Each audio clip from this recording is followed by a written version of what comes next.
Okay, so the word HR just sounds like, it's so archaic, and people don't see HR as, the friendly face. People just want to be like, oh, it's HR. And that's like the conversation, that's the narrative that we're trying to change.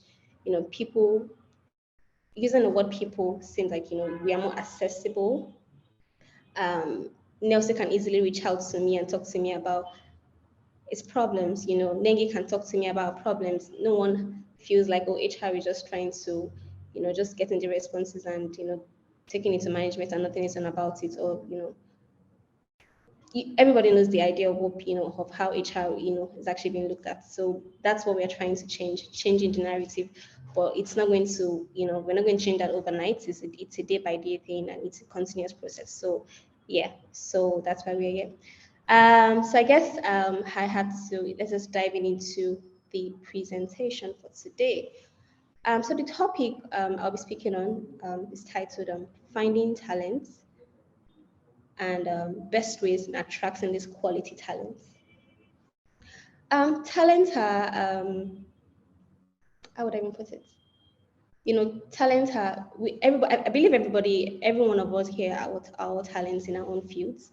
Talents are like, when anyone is trying to hire, when anyone is, looking to hire anyone, and as long as you're good at what you do, your competence, you can be, different. You can be referred as a talent. So talents are not like, that it's not an overrated word, but I believe anyone can actually be talented. So what are the best way of attracting everybody here?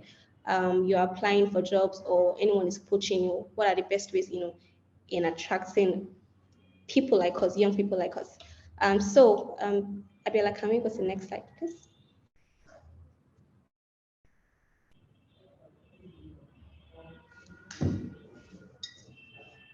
Okay, thank you. So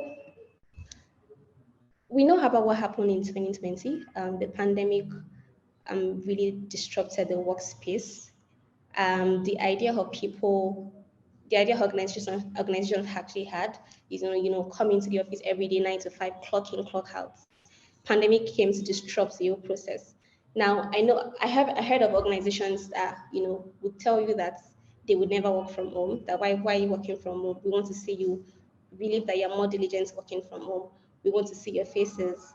But then pandemic forced everyone to, everyone basically has to look into their processes, you know, I think except for financial institutions or banks, literally everybody had to work from home for most of 2020.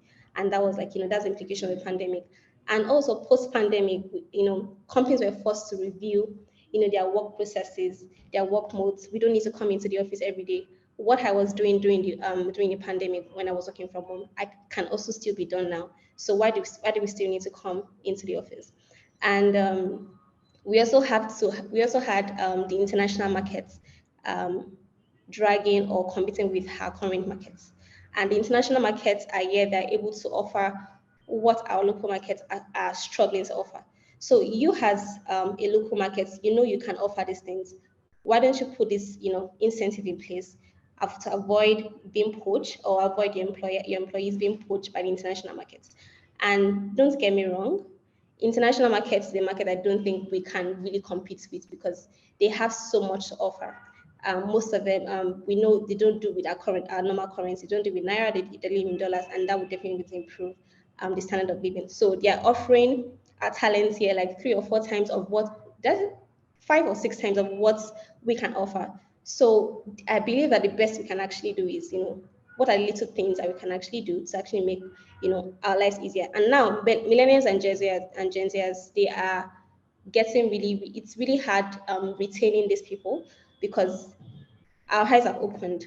I know that, for example, one day I can work from home and I don't necessarily have to be in the office to work from. I don't necessarily have to be in the office to get my work done.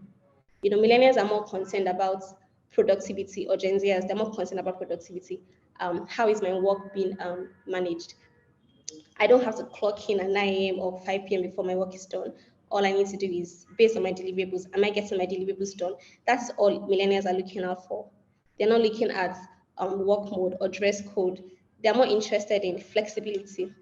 They're more interested in work culture. What culture are you bringing to the table? What culture is your company offering? What's the flexibility? Do I need to come into the office every day? If I need to, I don't think I'm interested.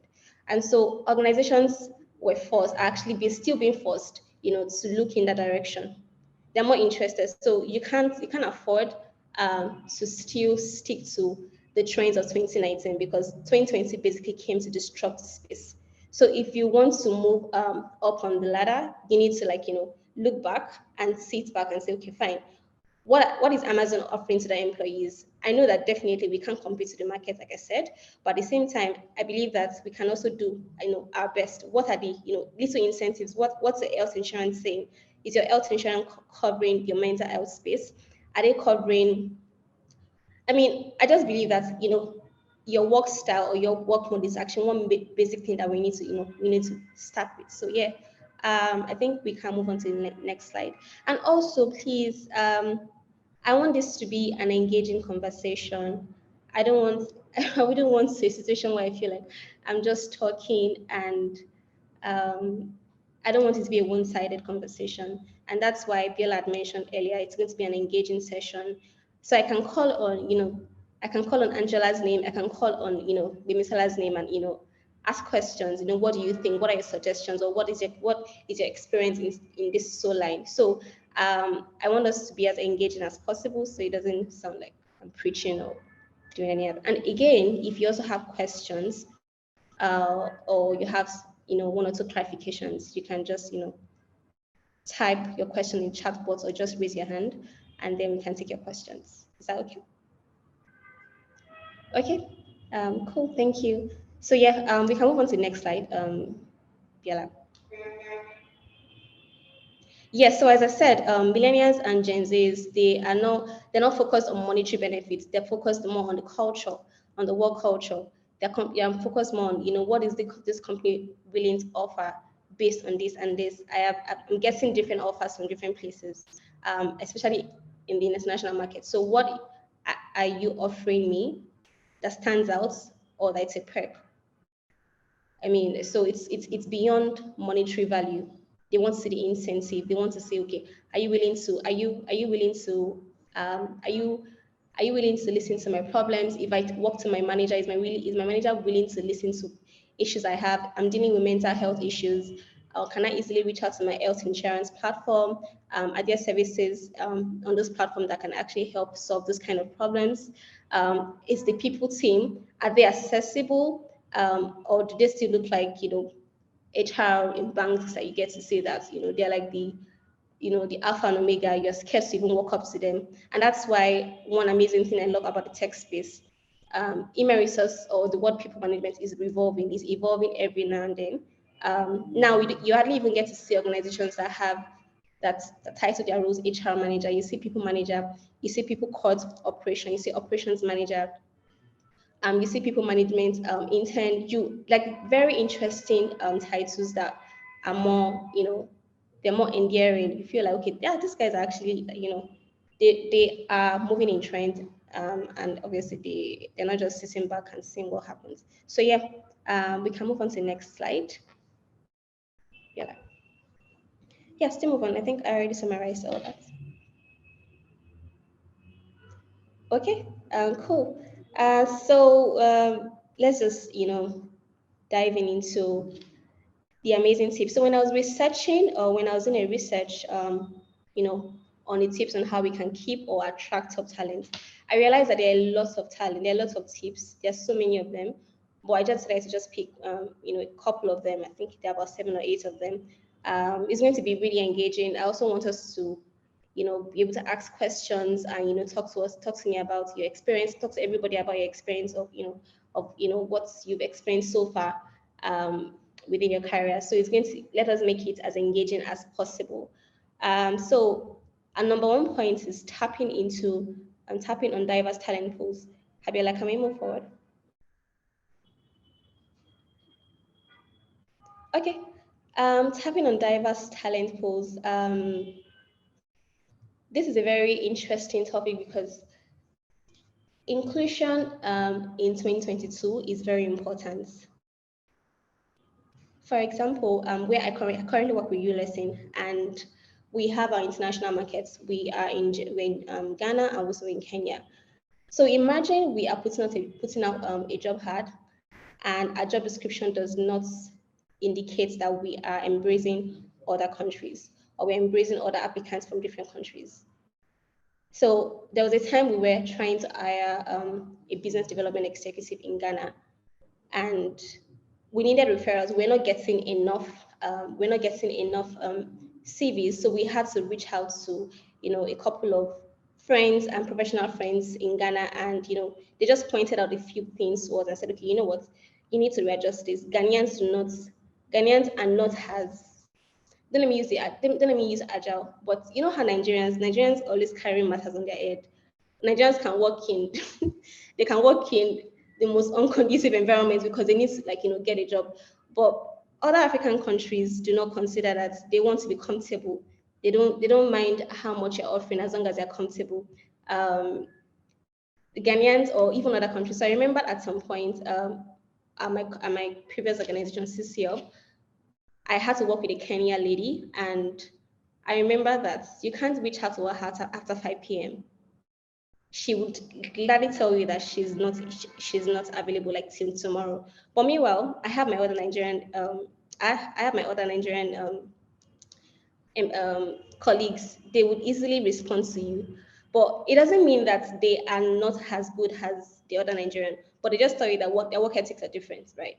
9 is 9, 5 is 5. You can't call them at 5 p.m. or 5:30 asking them about one thing or the other. They will tell you that you had your own 9 to 5, you had 8 hours in a day to reach out to them, but now you're reaching out to them when they're outside work, so they're off work. So those are the things that you'll be forced to understand, getting to work with the different markets entirely. So before then, you would think that, oh, because we feel like we want you to be agile, we want you to be proactive, so I can easily reach out to you at 6 p.m. Oh, can you send me this document? Can you send me this? And because if you're working with Nigerians, you don't see that as a big deal, because Nigerian would, not all Nigerians do, but I just feel like because of the culture, which is something that we are also we are constantly trying to change, they would respond to you at very odd hours, which is not fair, right?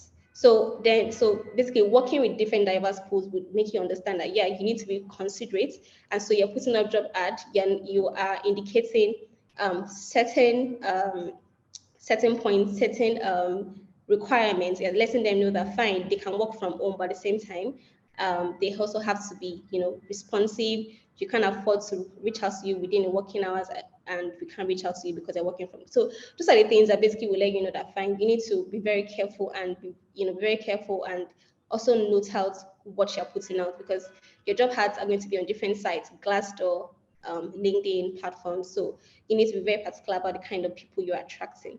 So that's one interesting point. And also, don't try to avoid putting redundant skills on the JD, or because you're looking for you're looking for an agile, or you're looking for let's imagine you're looking for a digital marketing specialist, but because you want to get about 3 different roles, or you feel like you want this person to do so number of things, you need to be very precise with responsibility you have on your JD, because he or she can come on board and tell you that this was not stated in the JD, so you can't expect me to do 1 or 2 things. So you need to be very exact and know that what this person is coming to do, yeah, this is what's. But at some point, the person's role you might have to expand the person's role, and then maybe some things might change, remuneration and other factors might change. But you need to be very precise, and don't overpromise, don't also underpromise on your JD. All right, can we move on to the next slide? Oh yeah, talk about the perks and what sets you apart. I believe that perks are they are additional and plus to any organization.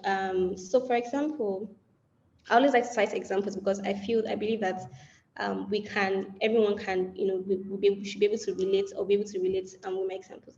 So when I was at CCL, we had very interesting perks. And those interesting perks gave us so much confidence when we are interviewing a candidate. So, for example, we are interviewing a candidate, and he or she is asking us that apart from my remuneration, my salary, my monthly salary, and health insurance, what else do you people have to offer? And we tell them that, guys, guess what? We have breakfast every morning, Mondays to Fridays.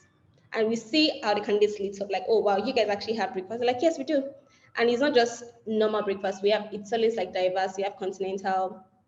So there's some days, you have like, there's a whole timetable where he or she even has the opportunity of picking most preferred, breakfast of the day. So imagine starting a week and you know that you don't have to start thinking, and you're in Lagos, you don't have to start thinking of how do I buy food. And I think that's one major thing that Lagosians would really appreciate, like, because no one wants to get in the office and you're hungry and you don't even know where to get food. But you're working with a company where that's providing a breakfast. I think anyone would want to jump at that. So it was one perk we're really so excited about. Oh yeah, we offer breakfast, we offer this and that. And also we also have this monthly weekly exercise. That was also amazing because that way you also get excited with your friend, your colleagues at work. It was also a form of employee engagement activity. And people who do not even have time to work out during the week know that they're coming to work. They just take their workout gear along and it's free. You're not paying anything. Anyone would like, oh wow, this is really fantastic. Like, how many people really offer things like that, right? And also, we also get to have a Christmas countdown before the Christmas party. And the Christmas countdown is always filled with so many activities. We tell you, we have game night, we have movie nights, we have try your on day. We have there's also a particular day we go visiting the motherless, less privileged home. I mean, like, so many interesting activities we get to do every day. We also have costume day. Anyone would be willing to join that kind of company. Feel like, oh wow, this is not just about work. I know that after work or even during working hours, I also get to enjoy working with my colleagues based on the activities they have lined up. And then after the Christmas countdown, we also get to have the Christmas party that comes at the end. And again, I think the most amazing thing, we also close for the year. Basically, talk about the perks and what sets you apart. Also, is it full remote that you're offering as a company? It's something that you should boldly talk about. This is what we are offering if you come on board. If it's also hybrid, what kind of, if it's hybrid means half remote, and also coming into the office. So you also discussing, is it also flexible time with work setup allowance? So I know organizations that would actually send you allowance for even setting up your workspace. They're already offering you full remote. They will also still send you allowance. They also even still send you lunch allowance because they know you're at home. So this kind of company, I don't think they would have issues hiring or even trying to poach anyone, because those are things that set them apart. Because anyone would think that I've interviewed with this A and B company and I don't see them offering these things. And it also depends on what you value as an individual. If you are the person who prefers coming into the office every day, it's fine. You go to where your, how would I put it? You go to where you're being heard. So you're not just going to say because they're offering full remote. And what if you don't even like that flexible time? Because I've heard of situations of people who actually have kids prefer to work from the office, which is also a valid point, because they know that while they are at work, while they are at the office, their kids don't have to disturb them during meetings. Because I remember during the pandemic, then those were one of the issues that people had. Some married people had. There was an issue of, oh, they're trying to have meetings that their kids are crying, and but it was an interesting time. But at the same time, I'm sure that there's some offices I know that came back into the office. Some had to go back for remote, while some did hybrid. But at the same time, we need to check out what this company is offering. Is this something that works for you? And also maternity and paternity leave, which is also very important. For paternity, the popular one is maternity. Go off for 3 months in Nigeria. But I know in the UK, you can actually go off maternity leave for about 9 months, and you're actually being paid for the full 9 months, which is fantastic.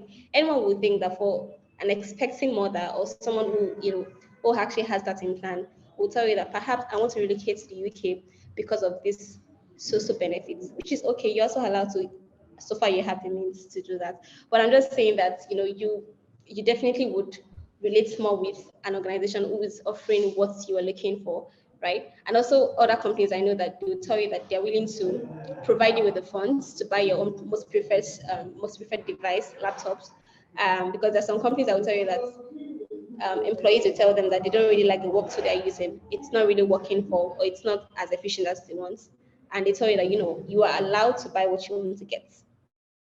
But, definitely, and we also provide as long as you get the laptop and, you let us know. So those are like very interesting. So the most important thing is talk about the perks and what sets you apart. Scream, let everybody know that this is what you guys are offering, because those things are very interesting. They have a way of, blowing your noise faster than you can. People are talking about what your company is doing, and you are just somewhere hanging, and you don't even know what's your candidates or your internal employees are saying. So these are things that would benefit the company even in the short and long run, time. Please, do we have any questions? Let me know if anybody has any questions. Biola, you can let me know if anybody has questions. Yeah, of course. I'm checking the hand button here. Okay.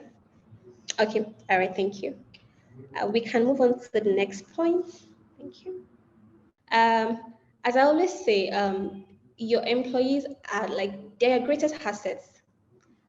And the reason I say this is because they are here to give testimonies of what you guys do, either you like it or not.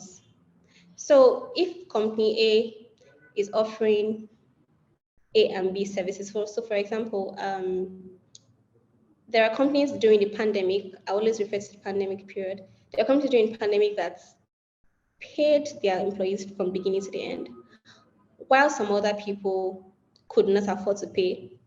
While some other people could afford to pay, but decided to still lay off some people under disguise of it's, um, they are not making enough money because of the, of the situation of things. The pandemic really affected the economy, and all that. Like a lot of organizations did a lot of things, but at the same time, companies that did all these things, I'm very sure that their employees are like they're sitting down to like talk to people about it.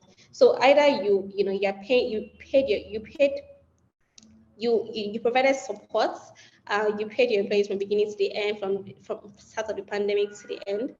I'm sure that nobody really needs to ask these people. They will talk to everybody about it, like, you should actually apply. We have a role that is open. And I should also even let you know that during the whole time we're working from home, we were actually being paid. And I'm a testimony to that, because while I was at CCL, it was in 2020, yes. And funny thing is, I'm not saying that we shouldn't have been paid, because we're still doing the same thing we're doing. It was just amazing that we could do everything, we could digitalize everything, basically digitalize everything. All employee engagement did not stop. We still kept on having our normal employee engagement activities, had our normal game nights, all meetings still held at the time we should hold. Basically everything could actually happen, at least on my team, apart from some other teams. I know the facility management team had issues, because a facility manager, you are meant to secure or keep up the space and manage the physical space, which was not possible. But we still even paid these guys. That was a fantastic thing about it. We still paid everybody whose jobs were a bit redundant, and it wasn't necessarily their fault. But at the same time, I know there are some companies that could not afford to do that. Right? I would not say we have some companies that we know that could not afford to do that, but there's some companies that could afford to do that, and they did. And those people would tell, and they would always, evangelize what you do at your company. They will always tell people to apply, because they have just good news to tell. But as a company, you are not offering, or you're not there to support your employees. You're not there to, give them this leverage or this support they need. They would also tell people that I don't think these people would support this. I don't think you should apply. I won't recommend anyone to apply for this role. And those things are coming back to bite the company, either they like it or not.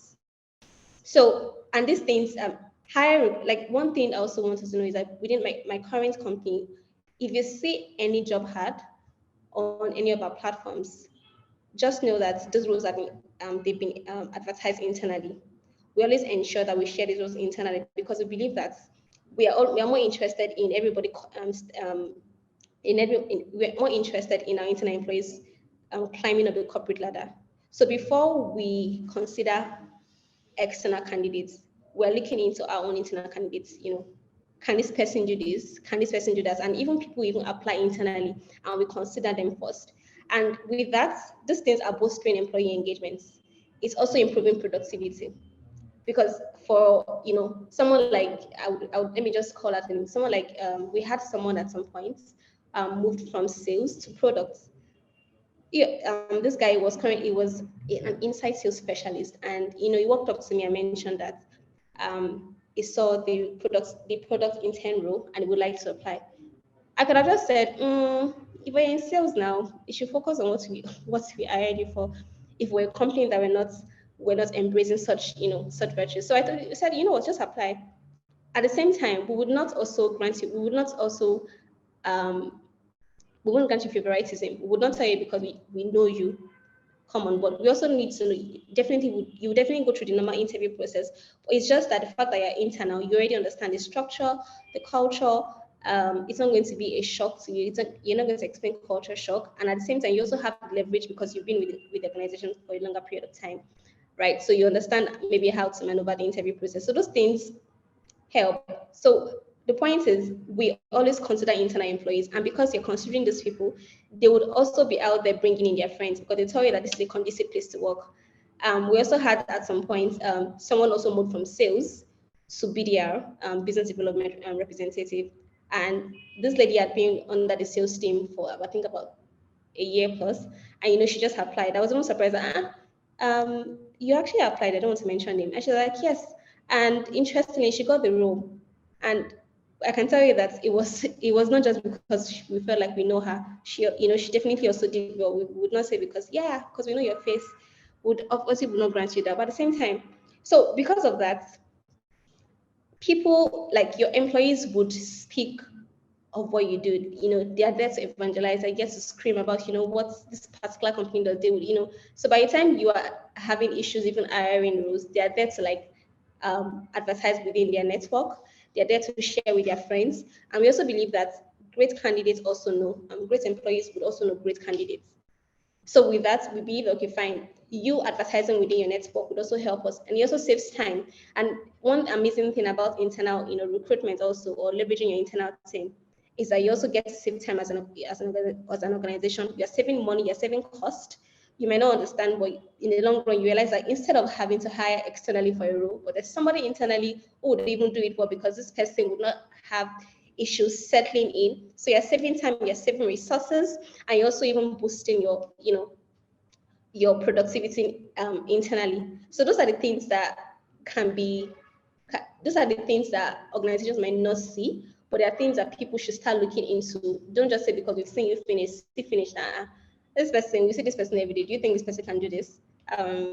We need a new face. We need somebody that will come and champion this. But meanwhile, there's somebody who, if you consider, can do this perfectly, but because you believe that this person sits here, I see this person every day, why don't you interview the person first and get to, let the person even pass through the normal recruitment process any external person will go through. Then if the person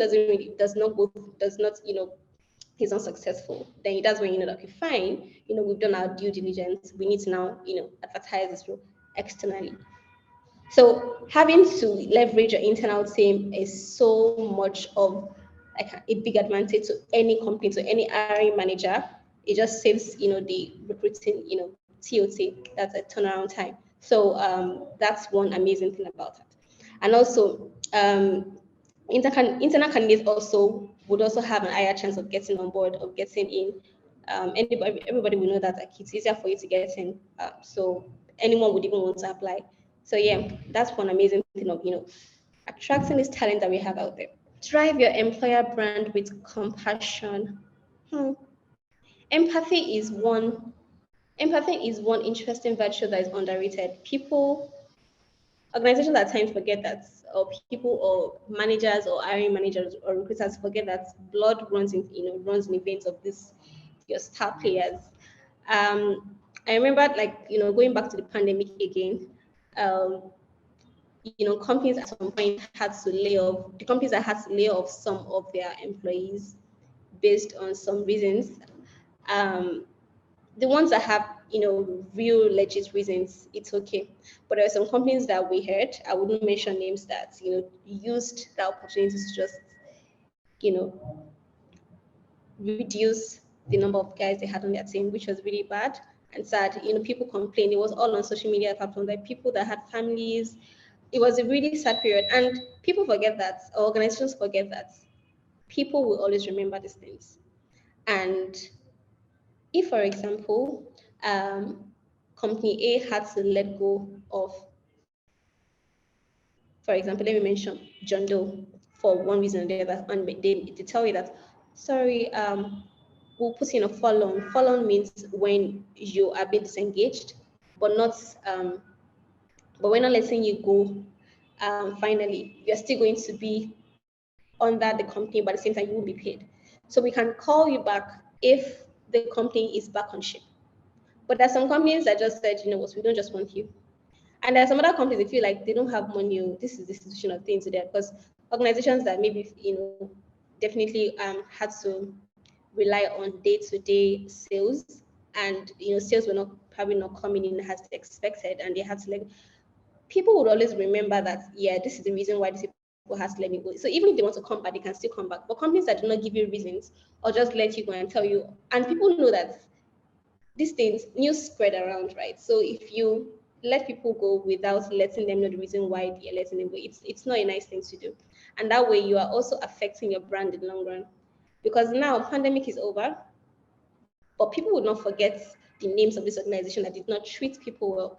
And also, apart from that, let's come to the recent, our everyday. So at some point, there was a lady, that works with us, one of our employees. She had a surgery, and she was off for about months. So by the time she was getting back, we ensured that she had a welcome card on her table while she was returning to work, and also we also sent her care package, right? And I'm not saying this because I work here. These are things that happened. But as I've heard of different stories, that some people will never, they won't even call them, or they will just say, sorry, we heard you were sick. When are you coming back to work? You want to tell me such person will be interested getting back, coming on board or coming back to the office? Because he or she will feel like, these people do not even read me. If something that happened to me, if I died or something, that's how they would have just moved on and hired somebody else. But remembering to, treat people with compassion, because not every organization would be able to pay you how much you think you're worth, but they are offering, other incentives. Your manager is calling you, asking you, maybe you mentioned you are ill, and your manager is calling you, how are you doing? Or have you gone to the hospital? Even if another company is trying to poach you, you remember that, these people that I work with, they have a lot of empathy, right? And they're interested in my well-being. And that's one thing I see about the millennials and Gen Zers. They're not particular about how much you're willing to offer, even if money is important. I'm not going to say money is not an important factor, but I'm just saying that they're looking at other factors, right? They're not looking at how much money is coming to my account, but they want to know that, can I have a conversation with my manager if I need to, maybe I need to go to the hospital, or I'm going through, for some reason, maybe he or she even loses somebody in the family, or you have to travel, an emergency. Do you feel comfortable enough to talk to anybody that you work with, or talk to any of your team members? Because the most important thing is, also having team players as colleagues. If you do not have that, that's also like a check. It's something you're looking inwards, like, do I want to be in the next 4 years? Do I want to be in the next 2 years? And we also know that having to retain Gen Zers and millennials is getting tough these days, because they are really good at what they do. I'm not saying baby boomers are not good at what they do, but Gen Zers are very confident of their skills, right? They are reaching out to organizations themselves. Organizations are reaching out to them also. So if you're working at a particular organization, and these people I work with do not value my time, or do not value the skills I'm bringing to the table, they just resign. They don't think about how long or the friends they've had, but if they feel like, these people are not offering me what I think I'm worth when it comes to incentive, and I'm talking about intrinsic values, not necessarily extrinsic values. So no one would be interested. Anyone would easily say, okay, please, I'm willing to join whatever company that comes forward, because these people do not, particularly value my time and energy. So yeah. So yeah, Bella, you can move on to the next point. Oh yeah, create brand awareness through social media platforms. Yeah, these are interesting ways, fantastic ways to attract your talents. There's some companies that we know that their social media platforms are not active. I think the only time you see them posting maybe is during Christmas or Easter period. And they don't know that you get to have a lot of organic pull from using your social media platforms as an organization. So, I mean, people really understand what you do as a company, right? Or the value you're providing. And also, do you showcase your employees, the people that work for you? Do you value them? So, for example, I think at my current place of work, we currently do something where, we tell you that this is this person behind this particular product. This is the person who is having sleepless nights. This is the person who is ensuring that we are launching this product when it based on the timeline or based on the deadline that was scheduled, right?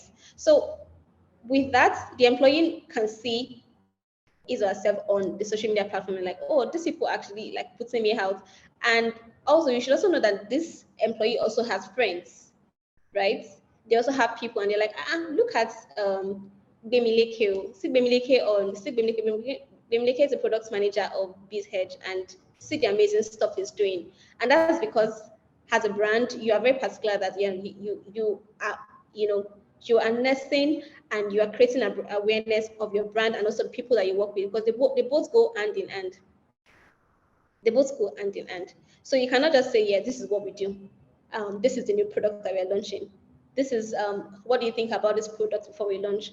But people do not know people are not accustomed to the faces of people really doing the work, right? So people that are doing the work would know that, okay, these guys really appreciate the time, they appreciate the resources I'm putting into this thing. So he or she is also, putting out his or what out there, like, guys, I'm really having a good time. These guys, even if I'm not paid in dollars or in whatever currency I want to be paid, but these guys value whatever I'm putting on the table.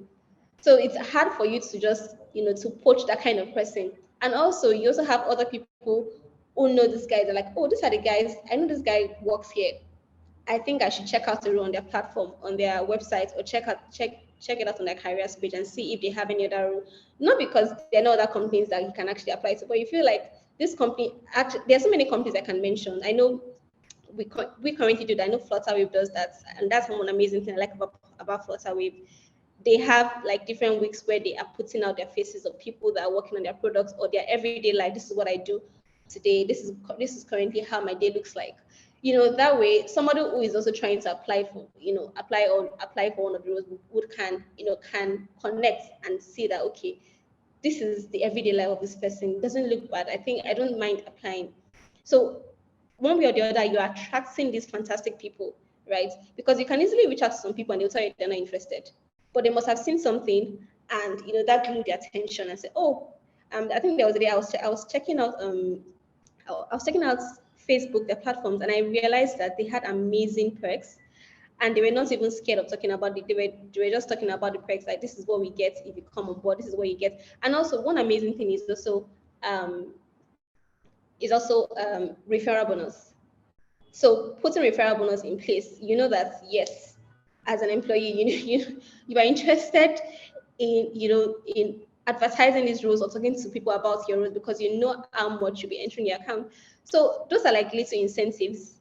I mean, that might be a bit. I think that point is under the perks or what you stand for. I just remembered now. So yeah, referral bonus is also an amazing factor. It's just an amazing incentive. I remembered a friend reached out to me sometime last month and said, oh, one day, it's an American company. I said, oh, one day, I think you should apply to this role, blah, blah, blah. It didn't even mention there's a referral bonus until I checked their platform and I realized that, oh, this is the reason why this person is sending me this, because he or she gets this so amount if I am hired eventually, right? And it was a lot of money. So those little things, yeah, not everybody can afford to do that. Not every organization obviously can do that. But I'm just saying that for companies that can do that, it's good to look into those options and see, okay, how can we achieve the best, or how can we achieve the best guys with these amazing options of recruiting in the long run. Yeah. Thank you, Bella. Let's move to the next point. Host an open house or job fair. Yes.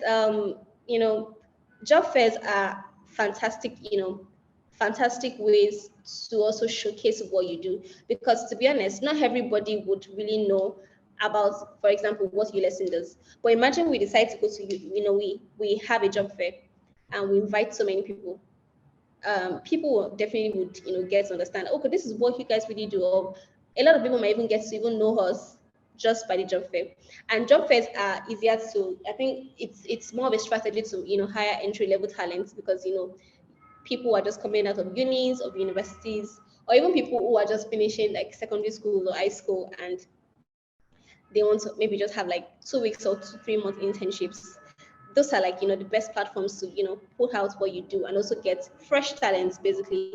And it also depends on your recruitment goals, what are like your goals at the end of it, because job fairs are not like, you can't obviously hire for so many roles with job fairs, but it also puts in your, I think the advantage, one major advantage for me is putting your organization, in the open. People get to know that this is what this person does, and it's also a way to showcase, your people and what you guys currently do. So yeah, that's one amazing way of, also attracting, top talents. You get the fresh guys from unis and, putting your word out there. Yeah. Next point, please. Oh, leverage people tech. I won't use HR. Technology is so important because it definitely makes everybody's work easier and better, faster, with zero or with zero or little mistakes. I would even say little, very very very minute mistakes, because it's easier for you to use your ATS sourcing and hiring and finally onboarding your employee, compared to using the manual way that everybody's accustomed to. ATS is called applicant tracking system.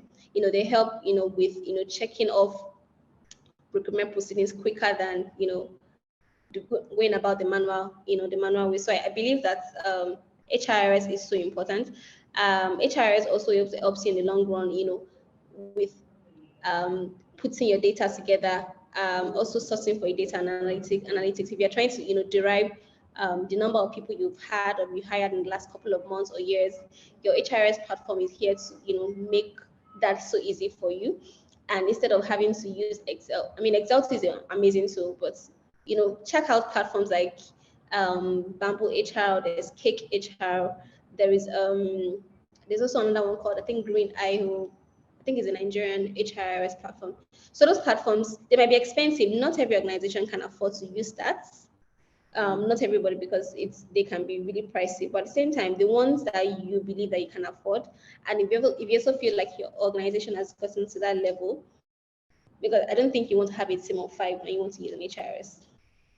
So when your team is expanding and you know that, okay, fine, the team is expanding, you're going to definitely start making use of the data, because data is so underrated. People don't understand the importance of data until you need the data and you realize that there's nothing to measure this data.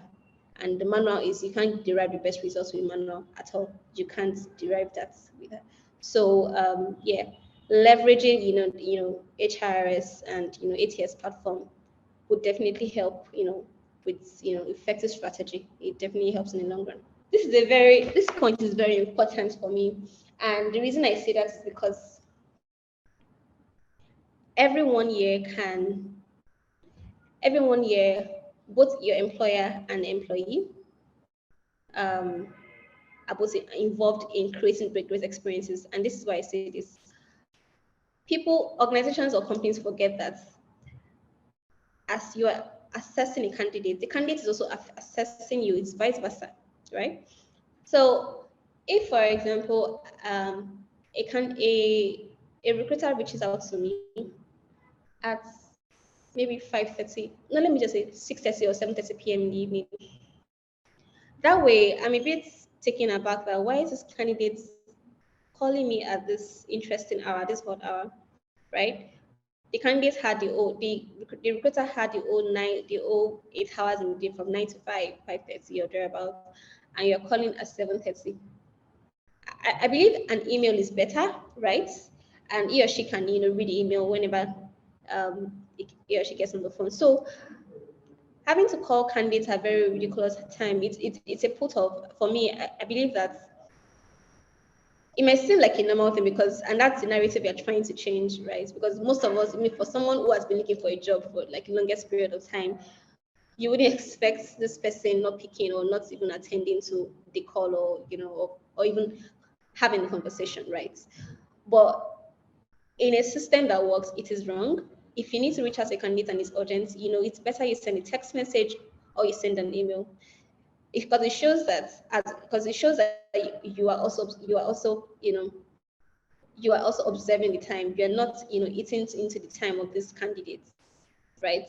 And it's also a form of culture because it feels like you value my time. That's why you will not reach out to me at that weird time. And I'll imagine I walk into the space. I walk into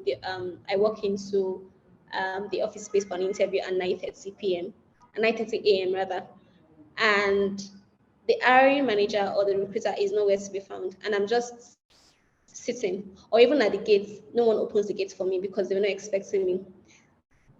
So can you see the gap? Because if a candidate is coming in for an interview, from the gate, that is when the candidate begins assessing the company. Because the way you're welcomed, you should feel like, oh, okay, this person, they were expecting me. So it shows that, they're organized, they know what they're doing, right? So it's vice versa. So you get in and, the hiring manager is here to welcome me before I even get into the building or before I get into the main office. Okay, these people were actually very intentional. They were expecting me. It's not that they just expected, okay, when she comes in, she'll find her way around. And that way you're even put off because you're not accustomed to, you're not used to the building, you're even coming there for the first time. So it feels a bit off when you have to be calling the area manager, hey, please, I'm standing at the outside, I'm at the gate, or I'm standing somewhere, please, can you direct me? And this person is supposed to be coming to be interviewed, right? So that way, for me, for example, I think I'll just go through the interview, but I know that this is a no-no. Because I don't think I want to work in a place where they don't seem to have, everything together. But at the same time, so imagine the other scenario where you have an interview for 9 and, the email is well detailed and who we're expected to meet, this person will, the email basically just details what you're expected to do when you get into the building. The security guard would welcome you, and you see that happening. They'll tell you, okay, fine. The security guard or somebody, or maybe the front desk, would direct you to the sitting area. You are more composed because if you believe that, oh, these people definitely understand or they're expecting me, and also even during the interview, it's a conversational kind of interview. It doesn't look like you at a visa, you're at an embassy trying to, get a visa. But I'm just saying that it doesn't look like it's a question and answer session. It's more like, you are having a conversation with, the panelists. Any employee, any candidates would be relaxed and feel like, okay, yeah, these people, I'm also interviewing them the same way they're interviewing me. It should be vice versa, right? And also one thing that a lot of employers are guilty of is even after the interview process and they don't think that this candidate is really the best, or they still want to see other candidates. It's best you actually let this candidate know that this is the situation of things. We'll get back to you. Or by the time you're even sure this candidate is not the candidate you're looking out for, perhaps not the right fit. The nice thing for you to do is reach out to this candidate and send a rejection email. And that's one major thing that a lot of people are complaining about. Companies leave them in a limbo. They don't know they don't know the outcome. So people and candidates now have to reach out to these employers and wondering that, I interviewed on this so day, but I've not gotten any feedback. I know it can be hard because there are times like, the team is maybe overwhelmed and they're working on so many things and they're trying to get other things. But it's something that we should not, as employers or as organizations or as, hiring manager, we should not always, take for granted, because getting back to your candidate, at the expected time, if in the future you are trying to hire for another role and you actually feel that this person is great, the person wasn't great for that other role, but the person is great for this particular role, you can easily reach out because, you parted ways on very good terms. But imagine you just kept the person on limbo. You can't even reach out to the person because it's either the person has gotten a new job and the person won't even answer your call, or the person would even answer and tell you that, oh, you guys now remember me now after you interviewed me and I heard nothing from you. So because with that, if you had a good relationship and you parted ways on good terms, it's easier for you to even recruit and tell them that you want to restart the conversation. I remembered there was a time I interviewed with a particular organization. I wouldn't call their name. And I interviewed sometime in March, and I didn't hear from them until maybe October. I'd even forgotten about them. I wasn't even really interested in the role. I just said, let me just go for the interview. But then they also did not reach out. So sometime in October, they mentioned they were considering me for another role. And I had to ask them that I didn't get any, I didn't get a feedback from you guys from an interview like early in the year.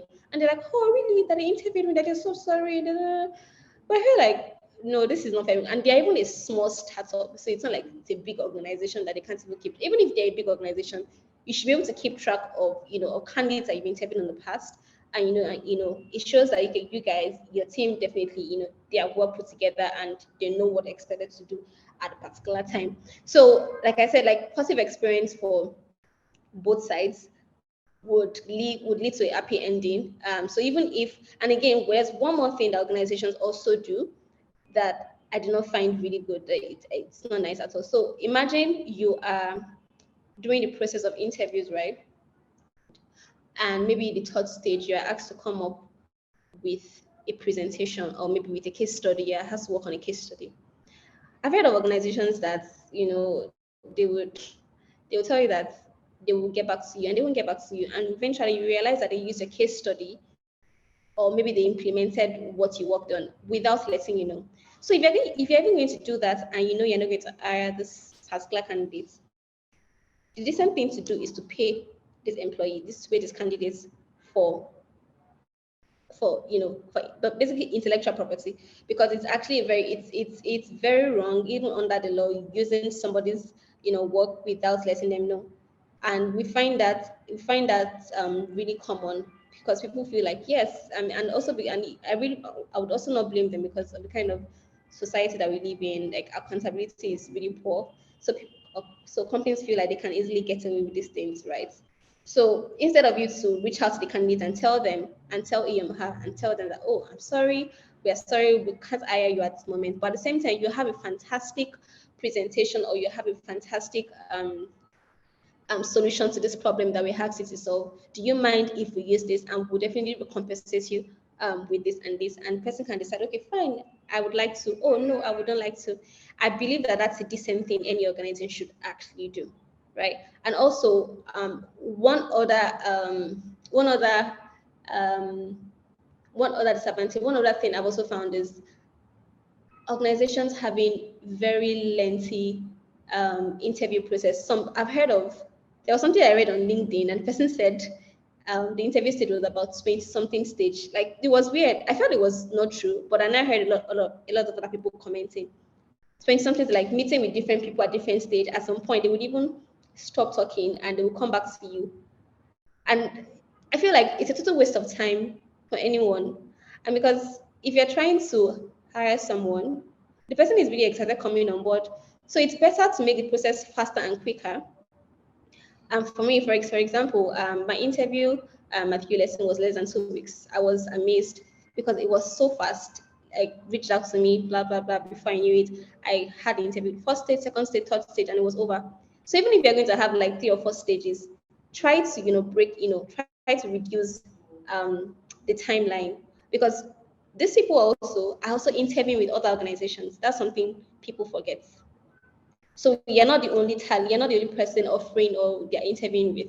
That's one thing a lot of companies forget. So you're also wasting your time by extending the period or the timeline of interviewing of the interview process.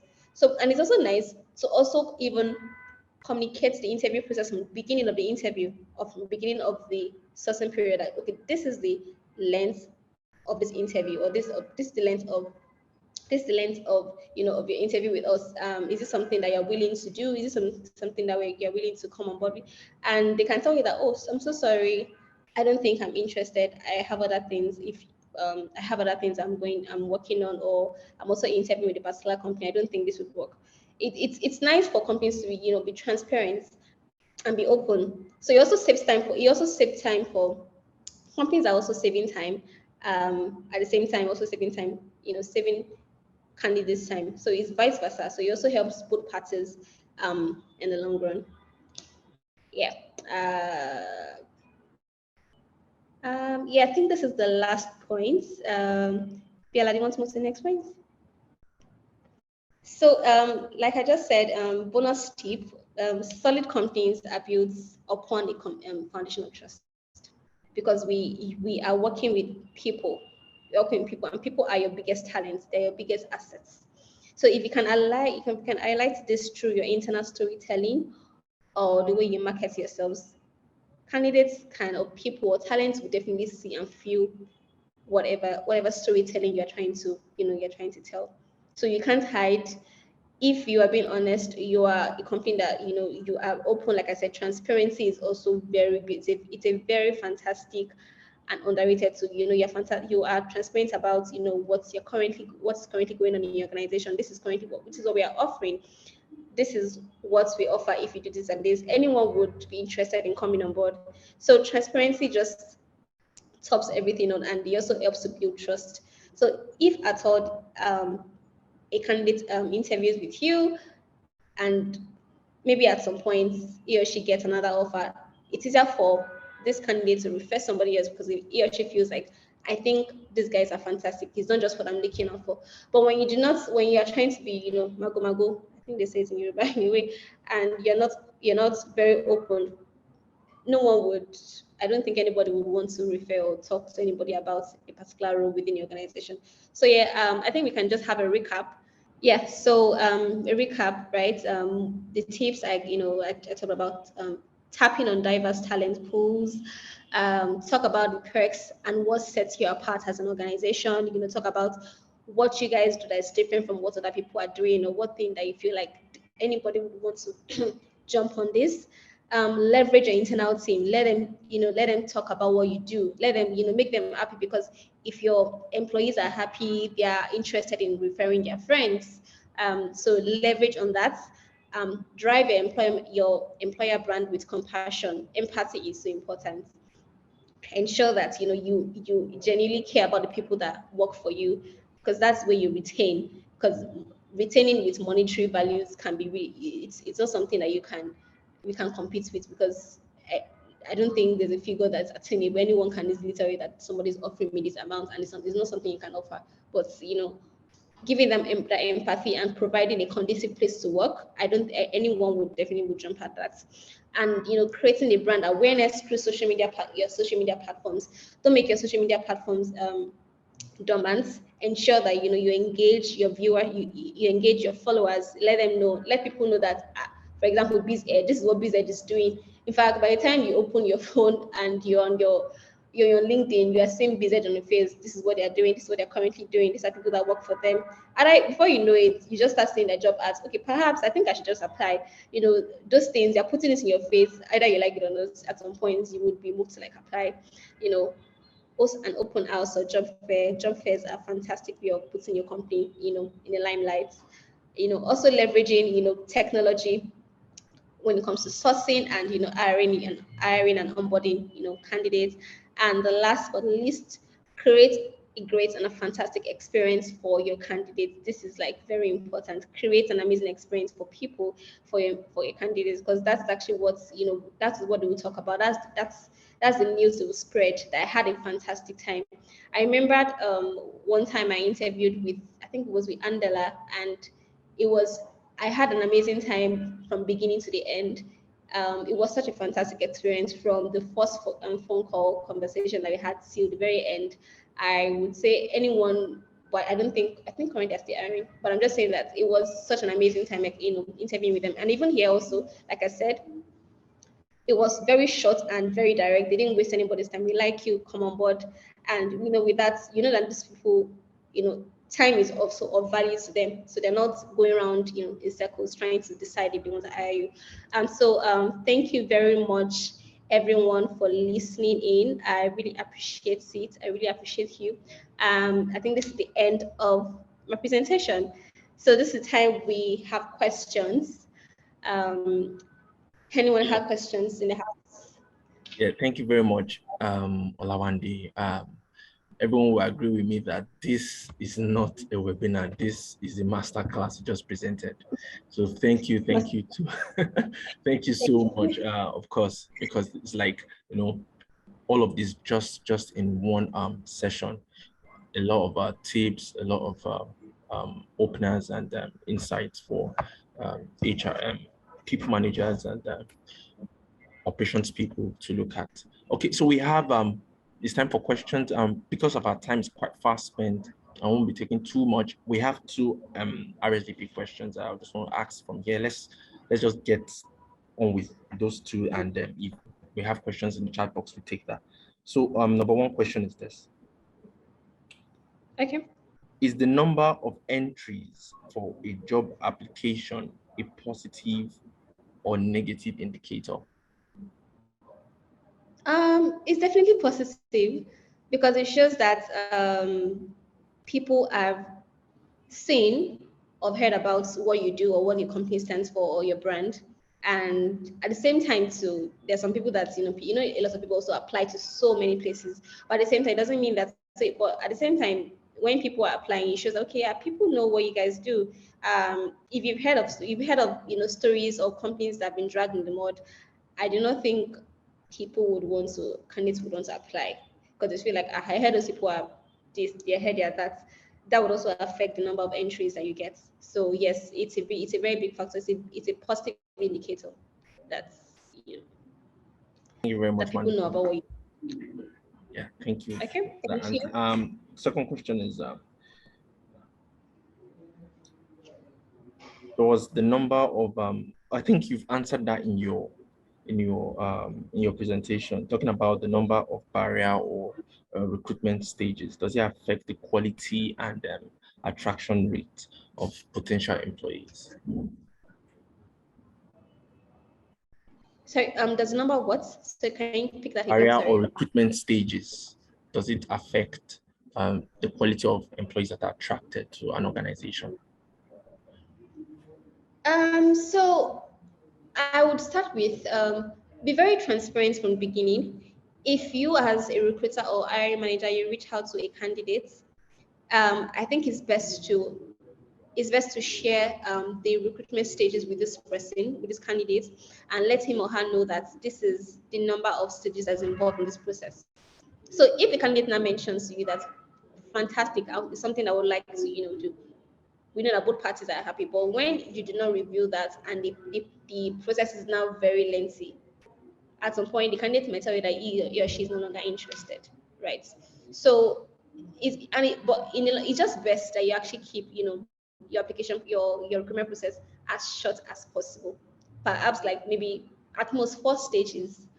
I do not necessarily think that you need to have like so many stages. Just try to combine your stages in just try to combine them in 4. Like don't make it, because it's at some point both parties would even be tired, because it's easier for an employer who is trying to close out on a role as soon as possible, and then the candidate also is trying to I want to get on board, but I also have other people I'm speaking to. So if you get and not as agile as I want, so they at some point they might have to tell you that they're no longer interested. So it just helps in getting the best guys. Just reduce as much as possible. Yeah. Okay, so keep the number of recruitment stages as minimum as possible. We'd love to Yeah. take a lot more questions, but because of time, if you have questions, of course, you can reach out to Olawande. You can drop your email for us, and I'll just drop it in the chat. Okay, I think I would also want to ask a question. Okay, Maybe go can ahead. someone maybe can someone in the house tell me how, like, what's their best I don't know interview experience they've had with an organization, and also what's their worst? It's just going to be like a case study, yeah. And Okay. anybody wants to share? So let me check hands. I don't think anyone wants to share. No hands here. I can't see any hands. Okay, then we can actually move on. Okay, great. If we have the hand, So yeah. thank you very, very much. You mentioned about Thank using you. people systems and HR systems, and of course that is what the BizEdge app does.